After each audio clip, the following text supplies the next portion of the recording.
السلام علیکم ورحمۃ اللہ وبرکاتہ۔ حضرات گرامی، ایک اہم مسئلہ فقیر کو سنانا تھا۔ سب سے پہلے فقیر خوشخبری جانتا ہے اس خبر کو، کیونکہ فقیر کی آج معراج ہوئی اپنے پیر و مرشد کی جانب سے، اور میں یہ خواب سنانے سے پہلے اللہ اس کے رسول کو شاہد اور گواہ بنا کر یہ خواب کو پیش کرنے جا رہا ہوں۔ میں محمد لعیق قادری رضوی مجیبی، حیدرآباد دکن حافظ بابا نگر سے، میں نے حضور شہباز دکن علیہ رحمت و رضوان کے عرس مبارک سے گھر لوٹا۔ گھر لوٹنے کے بعد سو گیا۔ سونے کے بعد صبح کا وقت تھا، فجر کی نماز پڑھنے کے بعد، یعنی کہ میں سمجھتا ہوں کہ 7:30 8 بجے کا وقت تھا۔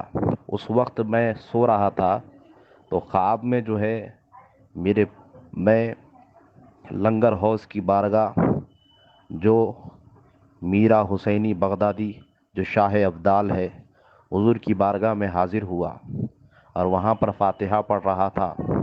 فاتحہ پڑھنے کے بعد میں حضرت کی بارگاہ میں سے واپس نکل رہا تھا تو اس وقت حضور شہباز دکن کی آمد وہاں پر ہوئی بارگاہ میں۔ تو میں نے حضرت کو دیکھ کر حضرت کے قدموں کو پکڑ کر زار و خطار رونے لگا۔ روتے ہوئے حضرت کی بارگاہ میں عرض کیا کہ حضور کہاں چلے گئے؟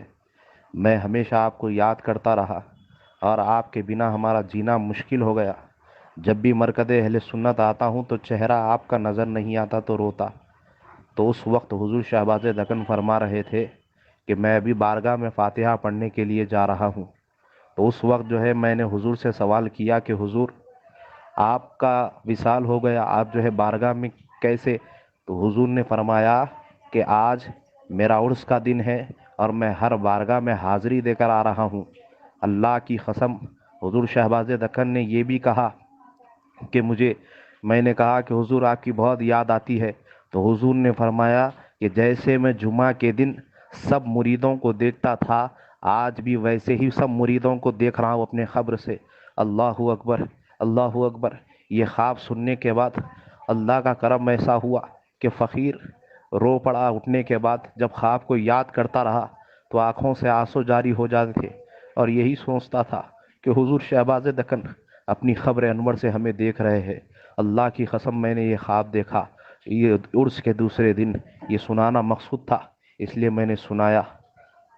آپ لوگ اس کے تعلق سے عثمان رضا صاحب سے عرض کیجئے، عبدالغفار صاحب سے میں کہتا ہوں انشاءاللہ میں یہ خواب حضور شہزادہ شہباز دکن کو بھی سنانا مقصود سمجھوں گا، انشاءاللہ سناؤں گا۔ اللہ کا کرم ایسا ہے کہ فقیر کے آنسو ابھی بھی جا رہے ہیں کہ یہ واقعے کو جب یاد کرتا ہوں تو آنکھ پہ کانٹے کھڑے ہو جاتے ہیں۔